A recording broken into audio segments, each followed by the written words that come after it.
Dear Heavenly Father, we thank you for this day of Tuesday morning fellowship. Thank you for all that are gathered here and at home on Zoom to see another fabulous presentation, this one on Frederick Douglass and his life and how that impacted our lives. We thank you for the presentation by Dave coming up and the time that he puts in to prepare these for our enjoyment and learning. Ask that you be with all those in our midst that are in need of your healing touch and grace. Be with them and be with us as we go through this week. In your name, amen. And Dave doesn't need much of an introduction, but Dave Walter has presented numerous times. Do you have a count, Dave? 10 maybe?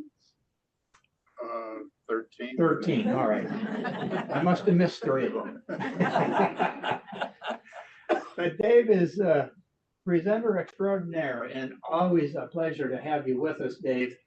And I appreciate very much the research that you do, the time you put on putting these presentations together. So without further ado, Dave, you're at it. Okay. Hopefully the technology stays with us. Thank you, Dave. Good morning. Good morning. Good morning. There's a theater at Epcot, and on the walls in the foyer, Disney has put words of wisdom. And one that always struck me is a quote from philosopher and writer Ayn Rand, and it says, "Throughout the centuries, men have taken first steps on new roads armed with nothing but their own wisdom." When most of us live, we do our best, we take care of our families, earn a living, we participate in our community and charitable organizations.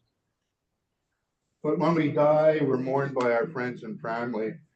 But the world will little note and long remember what we did here. However, there are those who make major differences in the advancement of humanity. And these are the people like religious leaders and philosophers, businessmen, entrepreneurs, inventors, scientists, doctors, artists, musicians, what have you. And let's say that's 1 in 1,000 people. The rest of us were along for the ride. Well, at the beginning of the Civil War, 1860, there were 4 million Black people held in bondage, and none of them were achieving the excellence that they could have achieved. However, if we think about it, there were probably 4,000 minds, brilliant minds there that were utterly wasted. Well, we were fortunate that at least one of them was not wasted. He's one of my all-time heroes, Frederick Douglass, America's greatest abolitionist orator. And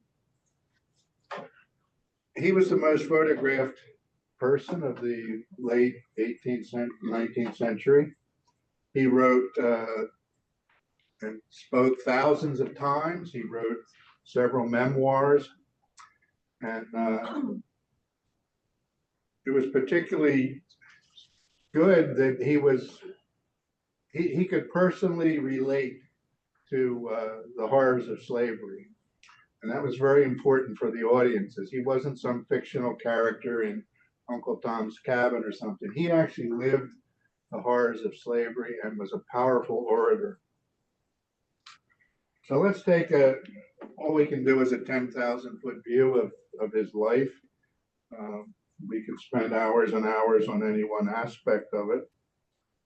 I wanted to start with a few quotes from Frederick Douglass. He believed in self-responsibility. And here's his first quote: "People may not get all they work for in this world, but they must certainly work for all they get. In other words, there's no such thing as a free lunch.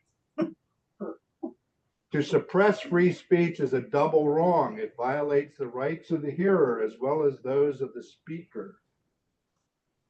In other words, free speech is for ideas that you may not agree with. It's not just for ideas you agree with. Find out just what any people will quietly submit to, and you have the exact measure of the injustice and wrong which will be imposed upon them. So Douglas, like James Baldwin later, advised against what they called voluntary servitude. Don't sit on the sideline and let them do it to you. And lastly, those who profess to favor freedom and yet deprecate agitation are men who want crops without plowing up the ground. They want rain without thunder and lightning. So if you are strongly in favor of something, do not stand on the sideline. Involve yourself in the activities. And Frederick Douglass was great at doing that. But let's run through his life here. He rose from slavery. He was born in a slave cabin in Tuckahoe, Talbot County, Maryland, down on the eastern shore. And that's a drawing of a typical slave cabin in those days. And there's a photograph today of his very last home, Cedar Hill in Washington, D.C., a nice Gothic revival cottage. He was born into slavery 207 years ago this month. He doesn't know his exact birthday, so I believe he celebrated on February 14th. He was born in slavery in Talbot County, and his name then was Frederick Augustus Washington Bailey. His mother was an enslaved woman named Harriet Bailey.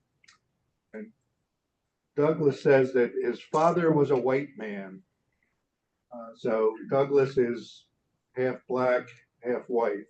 It was probably his mother's master, and Douglas could never confirm who his real father was. He didn't have DNA in those days. He was separated from his mother right in infancy. This happened in slavery all the time. Families were broken up. He was raised by his grandparents, Betsy, who was an enslaved woman, and Isaac, a free black man. They lived in a dirt floor cabin. In the winter, Douglas slept in a grain sack. He frequently went hungry. And the young Douglas witnessed very many savage beatings of other slaves. He talks about being hidden behind a fireplace and watching a young black woman be stripped to the waist and savagely beaten by the overseer. At age 6, he was sent off to a place called the Y House Plantation, where his owner, Aaron Anthony, was the overseer. At age 8, his master died, and he became owned by a woman named Lucretia Auld, who then sent him to the Baltimore home of her brother Thomas, who soon inherited Douglas. Auld lent Douglas to his brother, Hugh Auld, a shipbuilder who exploited Douglas's work in his shipyard. However, Hugh's wife, Sophia Auld, taught Douglas how to read and write. Her kindly treatment was eventually halted by her husband, Hugh. Maybe this is the first instance of divine intervention or something that allowed Frederick Douglass to separate himself from the other enslaved people. He had a rebellious spirit, and he was sent to a man named Ed Covey, who was a notorious slave breaker. If your slaves weren't misbehaving or were misbehaving, you could send them off to a slave breaker. Didn't cost you anything, and the slave breaker got the slave's labor value for free, but he would work the rebelliousness out of a slave through long hours, harsh treatment, and whatever. So he's sent off to this Ed Covey, and every time he misbehaved or appeared to be lazy or whatever, Covey would whip him. Finally, however, Douglas had enough, and when Covey threatened to whip him, He and Douglas got into a 2-hour fist fight and wrestling match where Douglas beat Covey up. And from then on, Covey was so terrified of him that he left him alone. He was also terrified that his reputation as a slave breaker would be ruined if people got to know that a slave had gotten the best of him. Douglas became exceptional. He began to learn to read and write from an old Webster's spelling book and reading posters on barns about auctions and runaways and that sort of thing. Sophia Auld's kindness resulted in her teaching Douglas to read, which was in Maryland was frowned upon. It wasn't illegal, but it was certainly frowned upon. Soon, however, her husband told her that this is not the way a slave owner behaves, and you're to stop teaching Douglas how to read. Douglas was working in the shipyard, and there he found companionship among fellow shipyard workers. They were blacks and whites, slaved and free. And they realized that he was a very bright person, and they encouraged and enriched his learning. And he earned some pocket money, which he used to buy reading materials, which he voraciously consumed. Here's one of the books that was an inspiration for the young Douglas that helped him become a great orator. It's called The Columbian Orator, and it was published in 1797 by Reverend Caleb Bingham. And schoolboys use that book for more than 60 years. It has great teachings in the history and moral teachings of people like Cicero and St. Augustine and St. Augustus and people like that. He purchased a used copy out of a book bin for 50 cents. Which was a lot of money for a slave in those days. And he kept that book with him his entire life. It should be noted that Abraham Lincoln used this book as a lad also, and we all know his oratorial skills. So Douglas is a slave, and he's going to escape to his freedom. His first attempt as a teenager, he used a canoe, but he didn't get far before Covey caught him. He made another attempt with a number of other slaves, and they were captured. Well, the others were all jailed, and they were eventually sold south. But Douglas was returned to Auld. More divine intervention, perhaps, where those that were sold south were never heard of again. They were worked to death on cotton and rice plantations and so forth. But Douglas escaped that. He's sent back to Baltimore. In 1838, he makes his third attempt, which is successful. He's disguised as a sailor with a protection pass. He went by boat to Havre de Grace. Then he took the train to Philadelphia and New York, and eventually he ends up in New Bedford, Massachusetts. And he has a new life working as a caulker on the wharves. He had this skill he developed in Baltimore at the shipyard, and he used it to his advantage in New Bedford. He changed his name to Douglas at the suggestion of his employer. Don't forget, escaped slaves were hunted down, and he thought by changing his name, it would give him some protection. So he takes the name of an exiled nobleman in St. Walter Scott's Lady of the Lake. So he was familiar with some classical literature at the time. That's where he gets his name. This is Douglas's first wife, Anna Murray Douglas. She was born in 1813, so she was 5 years older than Douglas. Died in 1882. She was born a slave, but when Douglas met her in Baltimore, she had already been emancipated. She was a seamstress. She's the one who made the sailor uniform for Douglas and procured the sailor's protection papers. She also bought his train ticket to the north. So when he arrives in New Bedford eventually, he brings her north and he marries her in 1838. Throughout her life, she was illiterate, and she was thought dumb by Douglas's circle of friends. But like most strong men, behind them is a strong woman. And Anna Murray Douglas uh, raised their 5 children in New Bedford, later in Rochester.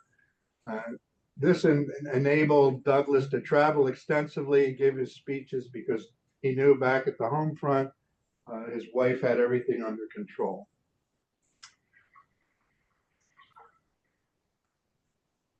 There's his mentor, William Lloyd Garrison. Garrison was a prominent abolitionist. He founded the newspaper The Liberator in 1831, and he advocated for immediate emancipation with no compensation.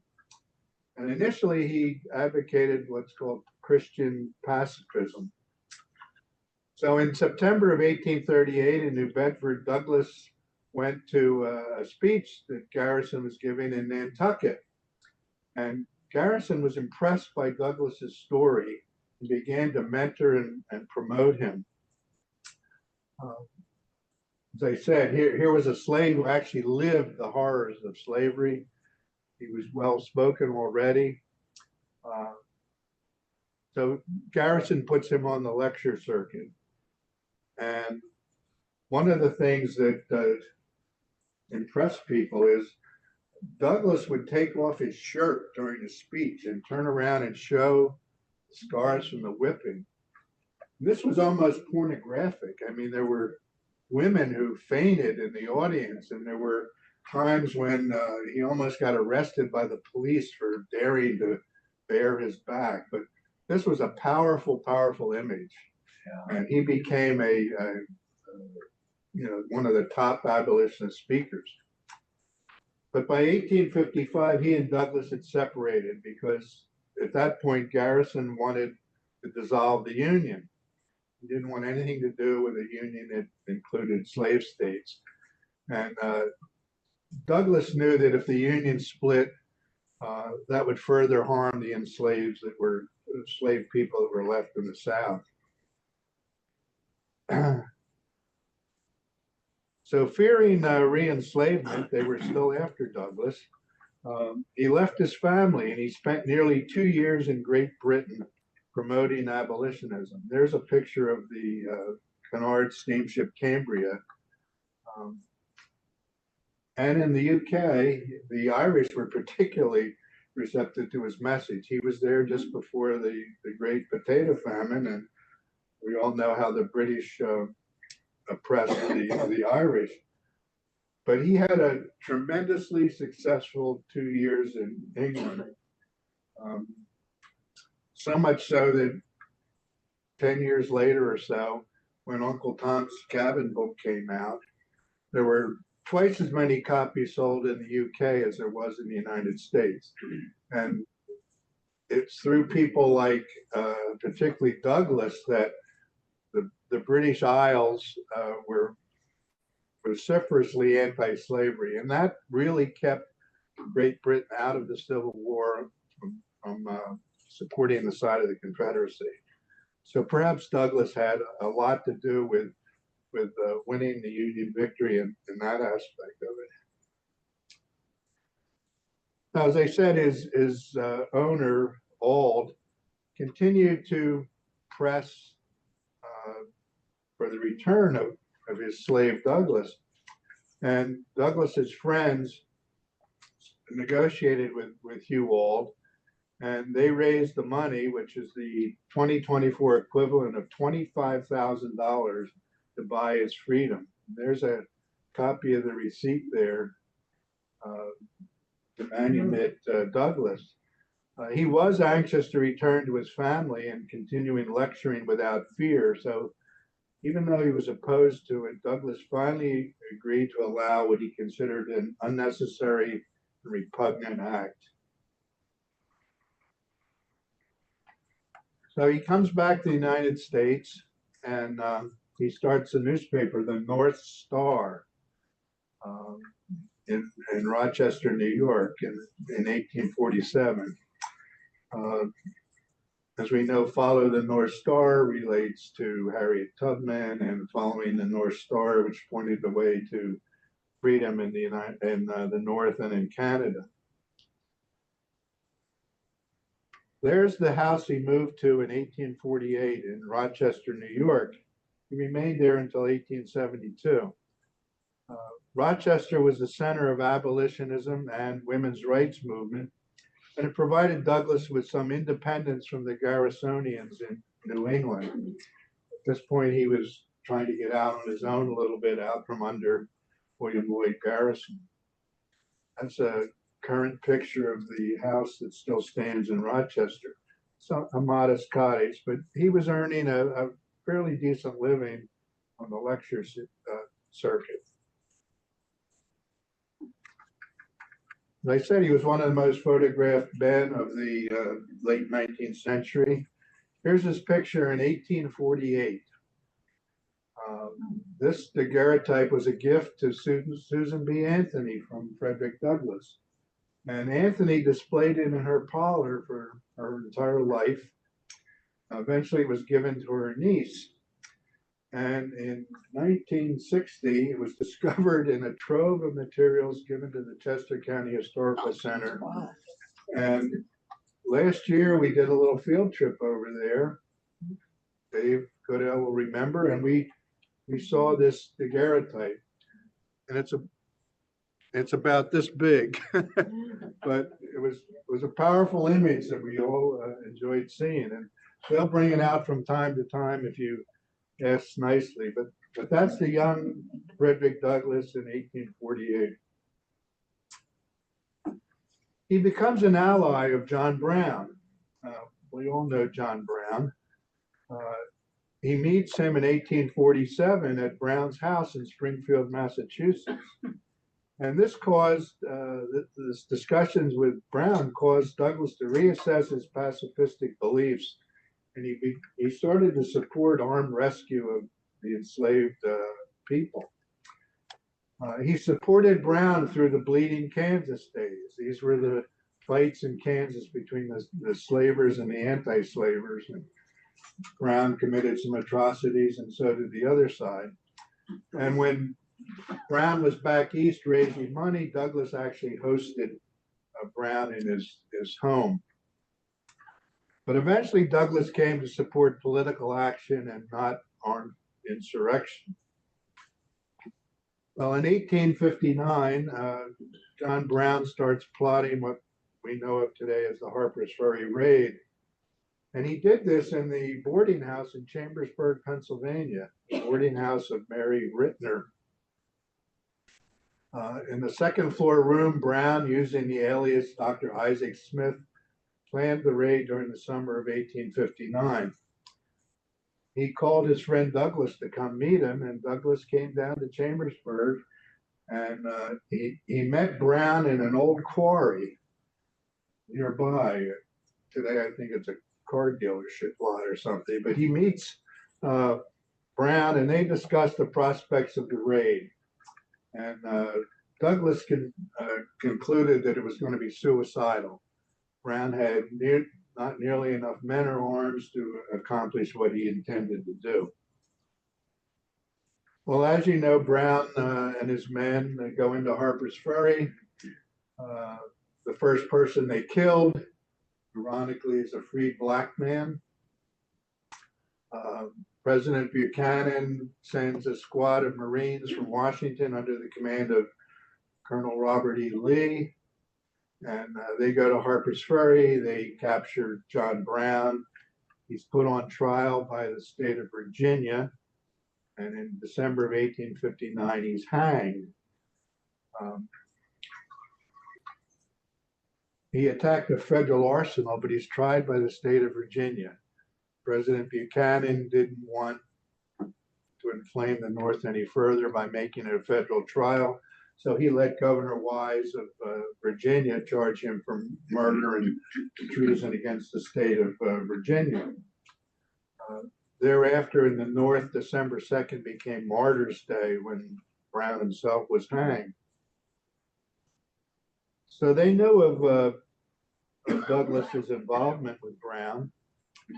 And he had to flee prosecution. And the aftermath of the raid, Douglas fled to Canada. And he was wanted for murder, conspiracy, and insurrection. Governor Wise and President Buchanan actually sent federal marshals after Douglas, and they missed him by only 6 hours in Rochester. Later, Douglas admitted that he talked the talk, but he didn't walk the walk. He was not going to stick around and get arrested and take his chances. So he goes off to Great Britain again for another lecture tour, and he doesn't return until April 1860 upon the death of his daughter. And he was never charged in a conspiracy. And there's a anti-Douglas cartoon from Frank Leslie's illustrated newspaper showing him fleeing Governor Wise and running off to Canada rather than facing the music. Well, in April of 1861, Confederate forces fire on Fort Sumter. The Civil War begins. Douglas is obviously on the side of the North. He goes speaking that this war should be not about saving the Union, but should be about freeing the enslaved. Lincoln, as you know, hemmed and hawed for several years. Finally, after a victory at Antietam in 1862, Lincoln and his administration proclaimed the Emancipation Proclamation.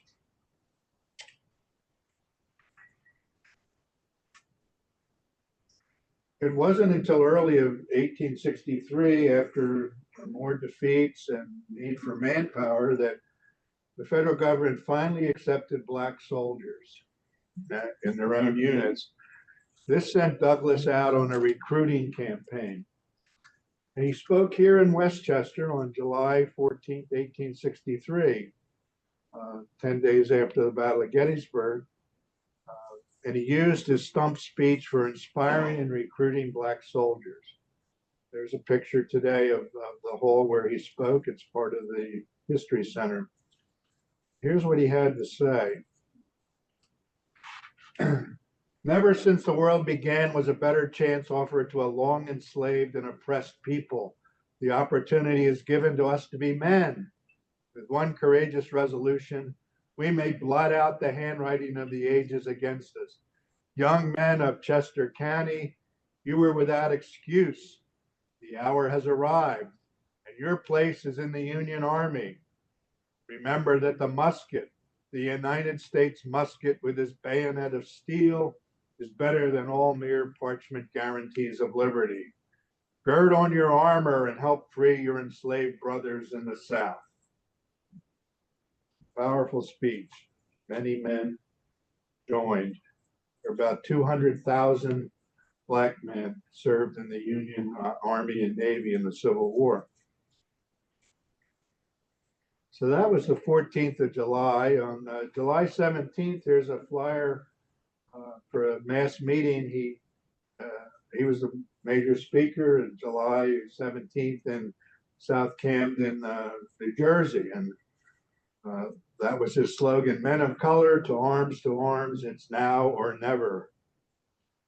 Well, the next day after that, on July 18th, the 54th Massachusetts, the 1st Black Regiment, stormed Fort Wagner in near Charleston, South Carolina. How many have seen the movie Glory? That's what was depicted in that movie. And Douglas's oldest son, Lewis Henry, was part of 54th Massachusetts. He was promoted to sergeant major, which was the highest rank that a black man could achieve. Black regiments were officered by white men. He fought at Fort Wagner, where he was wounded. And after the war, he worked with Frederick in Washington for racial justice. And his younger brother, Charles, also served in the 54th Massachusetts. Now we think of the North as being not only pro-union but anti-slavery. Here's a editorial I found uh, dated July 28, 1863 in the Lancaster Intelligencer, and it was also reprinted in the Democratic newspaper in Westchester. And it talks there about the lawless teachings and treasonable examples of Garrison and Douglas and other abolitionist leaders. So never forget that the North was not totally unified in their opposition to the enslavement of African Americans. Now, during the Civil War, Douglas eventually had 3 meetings with President Lincoln. The first meeting, he traveled to the White House, and he had ended all these recruiting efforts because black soldiers were being paid less. They could not serve as officers, and they were not granted the same prisoner of war protections that white Union soldiers were granted. So he traveled to the White House, and he was ushered into Lincoln's office. And Douglas says, "I was an ex-slave identified with a despised race, and yet I was to meet the most exalted person in this great republic." And Lincoln said, "I know who you are, Mr. Douglas. Sit down. I am glad to meet you." They had a frank discussion on the black soldier issue. Douglas says Lincoln was serious and even troubled by what I had said. Whatever Lincoln had to say sufficiently mollified Douglas that he began to recruit again. The pay of the black soldier was raised somewhat, and the Confederates were warned that there would be consequences for mistreating black prisoners. Douglas believed he was going to be given a commission as an officer. He even shut down his newspaper in order to serve. However, this commission never came, nor did black regiments ever get black officers. The second meeting was about a year later in 1864. And this time Lincoln invited Douglas to the White House to discuss possible actions because Lincoln was anticipating he was going to be defeated in the election that November because of the war had dragged on, Union casualties were horrendous, and there didn't seem to be any progress being made. So fearful of defeat, Lincoln anticipated a need to free thousands of slaves before the Democrat, General McClellan, could be inaugurated and end the war, thereby securing Confederate independence. So Lincoln tapped Douglas, a guy with no military experience. He taps him to lead a special secret military mission to foment a slave revolt in those states still in rebellion. This would be a large-scale John Brown type of mission supported by military units. However, as we know, U.S. Grant marched on Richmond. He put Petersburg and Richmond to siege. Sherman took Atlanta, marched through Georgia, and Lincoln won re-election in November after several of these stunning Union victories. And this special mission that he was going to send Douglas on became unnecessary. But Douglas was impressed to be asked. This proved to him that Lincoln sincerely wished to help millions of enslaved people. The third and final meeting, March 4th, 1865, Douglas attended Lincoln's second inauguration and was close to him in the crowd. He attended a post-inaugural event at the White House, and he had some trouble with security personnel before being admitted to the room. Obviously, he wasn't a servant or the janitor, so the security tried to keep him out of the reception, but Lincoln finally saw him and made them invite him in. And Lincoln said, "Here comes my friend Douglas. I am glad to see you. I saw you in the crowd today." Douglas, there is no man in the country whose opinion I value more than yours. I want to know what you thought of my address. Mr. Lincoln, that was a sacred effort. And Lincoln's second inaugural address is right up there with the Gettysburg address in eloquence and let the South up easily. They never met again. Lincoln was murdered in April. Douglas lamented, "A simple leaden bullet and a few grains of powder are sufficient in the shortest limit of time to blast and ruin all that is precious in human existence." Here's a picture of Lincoln's favorite walking stick, which Mary Lincoln gave to Douglas after the assassination in recognition of their friendship and his assistance during the Civil War. I believe that's in the Cedar Hill house in Washington. When asked what should be done with emancipated slaves, Frederick Douglass had replied, "Do nothing with them. Mind your business and let them mind theirs. Your doing with them is their greatest misfortune." He believed in self-responsibility, and there's a touch there of saying, hey, we don't need guidance from the white man. We're smart enough and have enough skills that we can do this on our own. So don't be paternalistic. So what were Douglas's relationships with President Grant? Well, he campaigned for Grant in 1868 and again in 1872, and he rallied black men to vote for him. Here's another little tidbit in American history I know nothing about. Grant sent Douglas to the Dominican Republic in 1869, and they were discussing annexation of the Dominican Republic. You look at history, we could have owned Cuba, we could have owned the Dominican Republic, and who knows how many other places, but he actually sent Douglas to the Dominican Republic. Grant spoke highly of Douglas. He supported equality and voting rights and education. Douglas called Grant a man too broad for prejudice, too humane to despise the humblest, too great to be small at any point. I mentioned he was friends with Susan B. Anthony. They had met in Rochester when Douglas settled there in 1849. And both of them served as officers of the American Equal Rights Association. But in 1867, Douglas abandoned voting rights for women. He thought that by pushing voting rights for women, it would hinder passage of the 15th Amendment, which gave black men the vote. Susan B. Anthony was appalled. But his case was that blacks would be exterminated without the vote, while white women faced no such fate. So for Douglas, it was much more important to pass the 15th Amendment.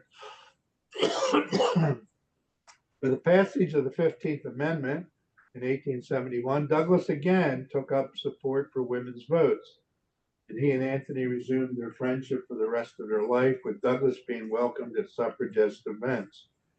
As we all know, it took another 50 years for women to receive the vote. 10 years after the Civil War, freed blacks got together and they paid for a monument in Washington, D.C. It's in Lincoln Park. The artist was Thomas Ball. It was paid solely by freed blacks. It was cast in Munich in the Kingdom of Bavaria. It was dedicated April 14th, 1876, the anniversary of Lincoln's assassination. He was one of the speakers, and he criticized the monument. He said, "The Negro here, though rising, is still on his knees and nude. He should be erect on his feet like a man." Very good observation. He also admonished President Grant and the audience and other cabinet officials to avoid ending Reconstruction. It's 10 years after the Civil War. The North was getting weary of having troops in the South and spending a lot of money. And so he admonished them for ushering in maybe the beginning of Jim Crow. Now, as we know, most of our stainless heroes have some tarnish. Washington, Jefferson, no matter how great their accomplishments, still owned slaves. Well, Frederick Douglass had a little tarnish too. He had a mistress. She was Tilly D. Assing. She was a prolific abolitionist writer born in Germany and emigrated to the U.S. in 1852. She interviewed Douglass in Rochester and translated his works to German. And she became Douglass's mistress for 28 years, attending conventions together and frequently staying with he and his wife and the family in the home in Rochester. In 1854, she committed suicide by cyanide when she learned that Douglass had married a younger white woman, Helen Pitts. In accordance with her will, her correspondence with Douglass was burned, but she left him all her money. So we don't know the exact depth of their relationship because all that correspondence was burned. But this is the white woman that he married, his second wife, Helen Pitts Douglass. She was also a prominent suffragist, born in New York and educated at Mount Holyoke. She had taught at the Hampton Institute in Virginia, which was a black co-ed school. And in 1882, she moved to Washington and was a next door neighbor to the Douglasses. About that time, his wife died, Anna died, and Douglass hired Helen Pitts as a clerk in his DC Recorder of Deeds office. Douglass had been appointed Recorder of Deeds for District of Columbia. She helped him write his Life and Times book. So in 1884, nearly 2 years after Anna's death, they got married. Given the times, their marriage was scorned by both whites and blacks. Miscegenation or intermingling of the races in marriage was frowned upon. Elizabeth Cady Stanton, however, was a strong supporter of the interracial marriage. Helen outlived Frederick by 11 years and worked to save Cedar Hill as a memorial to him. Here's where Douglass is buried. He died February 20th, 1895 of a heart attack in Washington. 8,000 people attended his service. Susan B. Anthony was one of the speakers. His burial is in Mount Hope Cemetery in Rochester, New York, and both of his wives are buried next to him. Here's the Douglass statue right up the street at Westchester University. It was erected in 2013 in the D. Baptiste Plaza in front of Phillips Memorial Hall. And it depicts a young Douglass striding forward, a cane in one hand and the end of the rope in the other, symbolizing his journey from slavery to freedom. Frederick Douglass's last public speech was at Westchester University on February 1st, 1895. And in that speech, he spoke out against lynching and the societal cancer of disregard for law and order. Westchester University hosts the Frederick Douglass Institute, and there are branches at all the state college campuses in Pennsylvania. But that was his last speech right here in Westchester.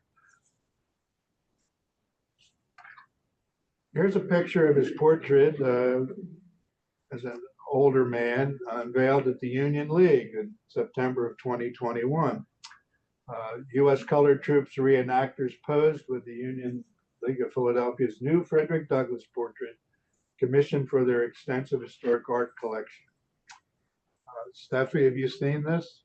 I am. Oh, have I seen this? Oh, yeah. If you go to the Union League, it's prominently displayed. And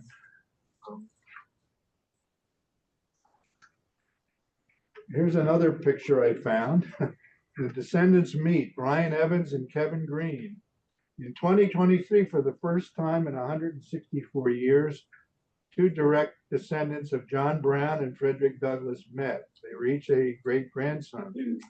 The meeting took place in Manayunk, Pennsylvania, at a performance of Forgotten Founding Fathers, the Venice Island Arts Center. So there are living descendants of both John Brown and Frederick Douglass. That's the end of my presentation. Frederick Douglass, however, his truth is marching on. Any questions and comments? First, you deserve some applause.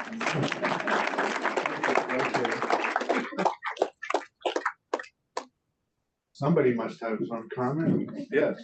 Back in the days, the slaves, they had to pay to be citizens, they had to pay to be free. Yeah, you could emancipate yourself, or people could emancipate you. There were many slave owners who came to believe in Quaker teachings or whatever, and they freed their slaves upon their death, like George Washington did. There were others who, white slave owners who had fathered children with black slaves. They would free their children, either in their death or while they were living. So there was various ways that you could become free. There's only a tiny number of blacks who came to America that were already free when they got here. So one way or another, they were emancipated. Pennsylvania passed a law in 1792 for gradual emancipation. So even Quaker families like the Cheneys, who had slaves, had the opportunity to free them gradually as they reached age 21. There's a story associated with that. Farmers down towards Oxford in southern Chester County would take their pregnant slaves across to Maryland to have the baby, because then the baby was born in Maryland and wasn't subject to freedom like they were in Pennsylvania.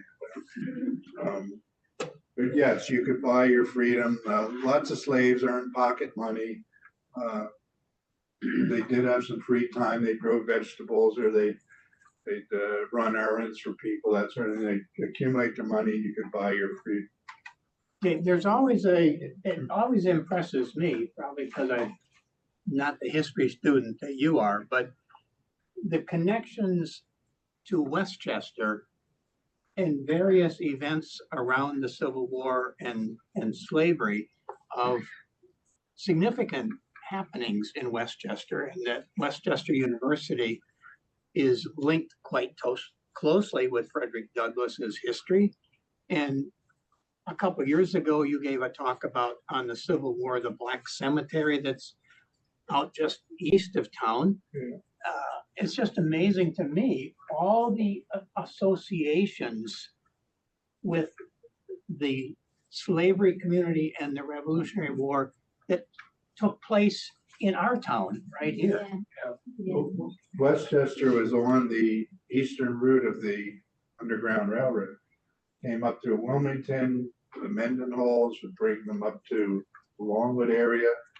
The Bernard, the Vesuvius Bernard, and other people would bring them on. We actually think that Harriet Tubman may have brought slaves along Street Road 926. They may have stayed at Westtown School on their way to Philadelphia. And Westchester, being a hub of Quakerism, certainly has lots of associations with that. And the Bayard Rustin connections that we have here is just amazing. Absolutely. And some of that's being ignored and forgotten too. Dave, is there a Frederick Douglass trade school in this area? Frederick Douglass, I'm not sure. I haven't heard of one. There's Williamson Trade School down in Delaware County. That's what I'm thinking of. Fatties. Yeah, it's good. I'm unfamiliar with this area or becoming familiar, but the Frederick Douglass Institute, what is it all about? It was started at Westchester University, probably when that statue was donated. They have an extensive collection of all the books written about Douglass, his books, copies of his speeches, that sort of thing. I don't know whether they're open every day or it's by special invitation or what, but the main center is right there on campus. Dave? Yeah, I actually went there to see, I had the same question, Gretchen, and I've lived here for 25 years. And it turns out it's a room and it's got all kinds of how you contact the people and get to have a session with them. But I think it's much like David said, it's a collection of books and things like that. But currently it's a room on about the third or fourth floor of the libraries. So it doesn't like sponsor speeches about Douglass or. I think it sponsors contests during Black History Month, essays and that sort of thing. I don't know that much about maybe. Yeah, I taught at Westchester for 30 years and Jim Trotman was the one, he was a English prof, maybe history prof, I'm not sure of that. Black History, history, Anita taught with May. yeah, he was incredible. And he was the driving force for that entire historical piece on campus, to acknowledge that it had happened there. And there's another, you probably know this, in addition to that statue, there's another marker to where Main Hall used to be, of his actual place where he Right. spoke. I mean, it's sort of neat that his very last Yeah. speech was given right here in Westchester. Yeah, and they do have events. So I have a relative, William Goodell. There's some relatives I don't like to talk about, but this guy, Dr. Goodell? no, William Goodell, not Dr. William Oh. Goodell, but another one, was a extremely conservative abolitionist. And he met with Abraham Lincoln the night before he released the Emancipation Proclamation. And I plan on giving a talk February of 2026 on that, on his life. It's quite amazing. His daughter is the first woman lawyer to argue cases before the Wisconsin State Supreme Court. So anyway, I was interested to see, I don't think he met with Abraham Lincoln alone, but I was wondering if Frederick Douglass was with him, but from your talk, it sounds No. like he wasn't. No, he wasn't.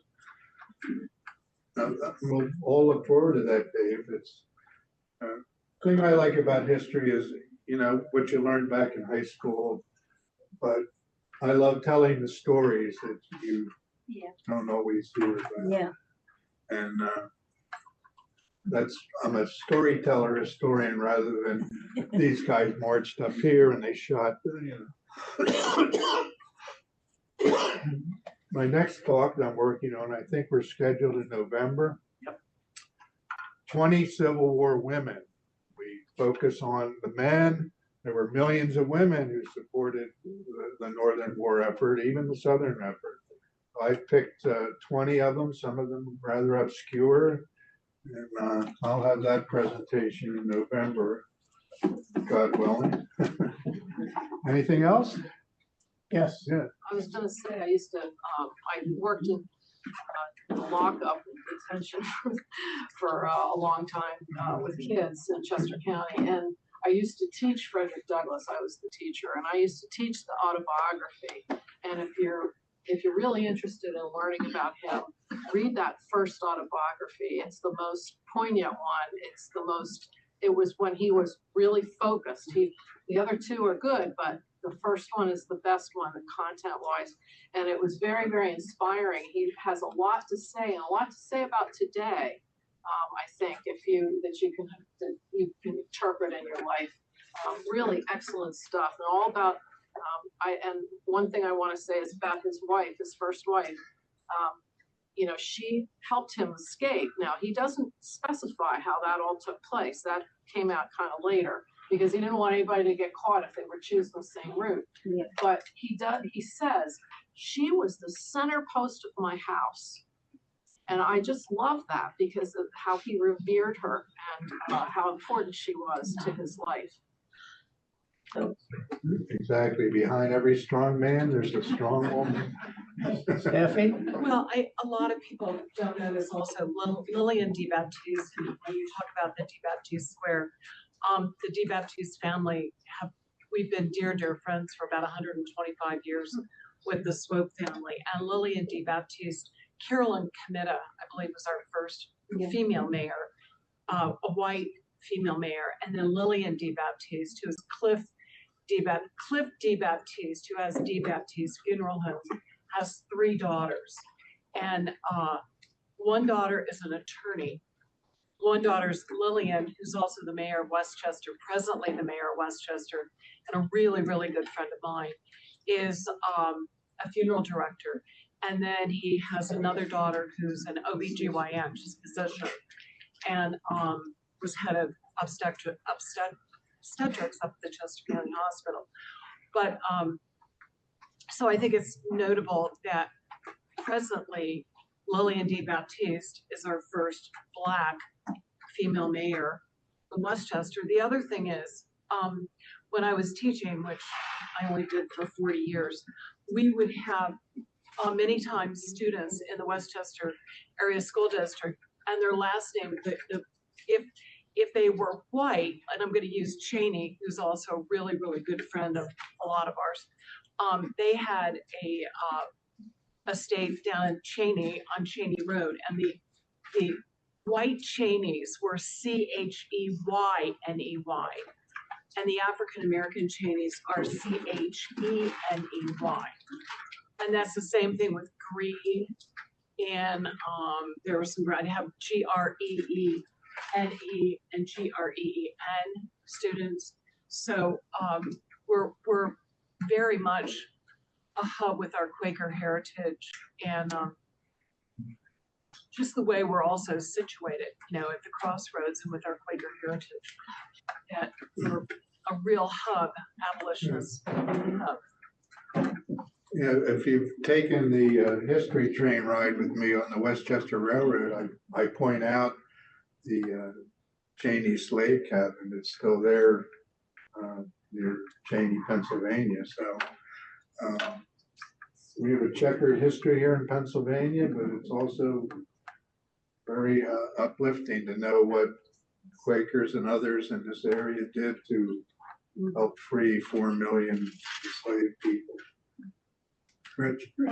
I've been reading over the past few months, because it's a pretty dense book, the biography of Frederick Douglass that won the Pulitzer Prize several years ago by David Blight. And he talks a lot about the personal life of Frederick Douglass and how hard this man had to work to support his very extended family, many of whom were unable to support themselves. And it just struck me that, he had this public side that was unrelenting for the causes that he was after, but he had this personal side where he was under huge pressure to keep working and lecturing for this family. And kudos to Anna, who did really hold the house down. Her help actually permitted him to speak widespread. Okay. Thanks very much. Thank you.